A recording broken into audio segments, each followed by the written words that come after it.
కాంగ్రెస్లో ధిక్కార స్వరమట. కొత్త పాత నేతల మధ్య విభేదాలు, సమన్వయ లోపమే కారణమా? ప్రోటోకాల్ విషయంలోనూ రచ్చ. బీఆర్ఎస్ నుంచి కాంగ్రెస్లో చేరిన ఎమ్మెల్యేలపై పాత కాంగ్రెస్ నాయకులు అసంతృప్తి వ్యక్తం చేస్తున్నారు. దాదాపు ఏడాది గడుస్తున్నా ఈ సమస్యలు పరిష్కారం కాకపోవడంతో పార్టీలో అంతర్గత విభేదాలు బయటపడుతున్నాయి. ప్రధానంగా కొత్త పాత నేతల మధ్య సమన్వయ లోపమే దీనికి కారణమట. ఇప్పుడు ఆ సమన్వయము అయ్యే అవకాశం ఉందా అంటే లేదు, జరగదు కూడా అది ఎప్పటికీ.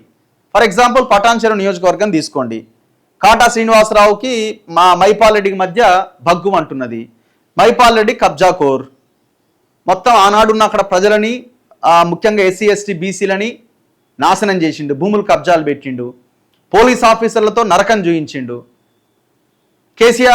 కేసీఆర్ ప్రభుత్వంలో ఆనాడు కేటీఆర్ వీళ్ళందరి సహకారంతో ఈ దందా అంతా నడిపించిండు. రేవంత్ రెడ్డి వచ్చిన తర్వాత రేవంత్ రెడ్డి దగ్గరికి చేరువైండు. ఇప్పుడు రేవంత్ రెడ్డి అదే ప్రోత్సహిస్తుండు, మళ్ళీ అదే పోలీస్ ఆఫీసర్ని మళ్ళా రిపీటెడ్గా మళ్ళీ అక్కడికే తీసుకొచ్చిండు. ఇప్పుడు కాటా శ్రీనివాస్ గౌడ్తో మైపాల్ రెడ్డి కలిసి పనిచేస్తాడా? అది సాధ్యమవుతుందా? సాధ్యం కాదు. మరి వాళ్ళు ఏమనుకుంటున్నారు, ఎవడు ఉంటేంది పోతేంది, మైపాల్ రెడ్డి బాగా సంపాదించిండు, ఆ భూములలో మనకు వాటా కావాలి అన్న దాంట్లో భాగంగా వేం నరేందర్ రెడ్డి వీళ్ళందరూ కలిసి చేసిన స్కెచ్ ఇది. డౌట్ ఏమన్నా ఉందా అందులో? లేకపోతే ఈ పార్టీకి అక్కడ ఉన్న భూములు అన్ని రికవర్ చేసి పేద ప్రజలకు ఇవ్వాల్సి ఉండే, కబ్జా గురైన ఎవరైతే బాధితులు నష్టపోయారో వాళ్ళందరికీ. లేఅవుట్ల మీద లేఅవుట్లు వేసి దొబ్బి పడేసారు కదా, అదొకటి.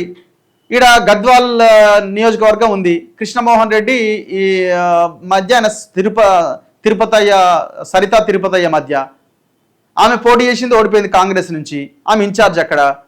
ఈయన ఎవరు? కృష్ణమోహన్ రెడ్డి బీఆర్ఎస్ నుంచి కాంగ్రెస్కి వచ్చిండు.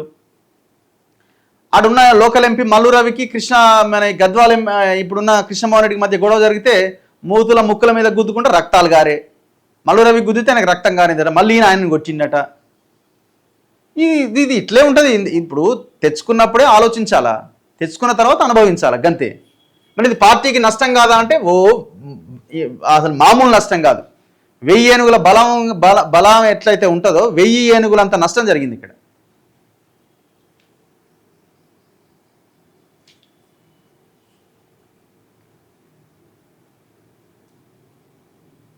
వీళ్ళంతా కడియం శ్రీహరి, దానం నాగేందర్, తెల్లం వెంకట్రావు, పోచారం శ్రీనివాసరెడ్డి, సంజయ్ కుమార్. ఇక సంజయ్ కుమార్ది మన జీవన్ రెడ్డి మధ్య పెద్ద వారే నడుస్తున్నది. ఇక మీరు పోండి, రాజ్యం వేలండి పోండి, మేము ఇట్లే ఉంటామని దండం పెడుతున్నాడు పొంగులేటి శ్రీనివాసరెడ్డికి జీవన్ రెడ్డి.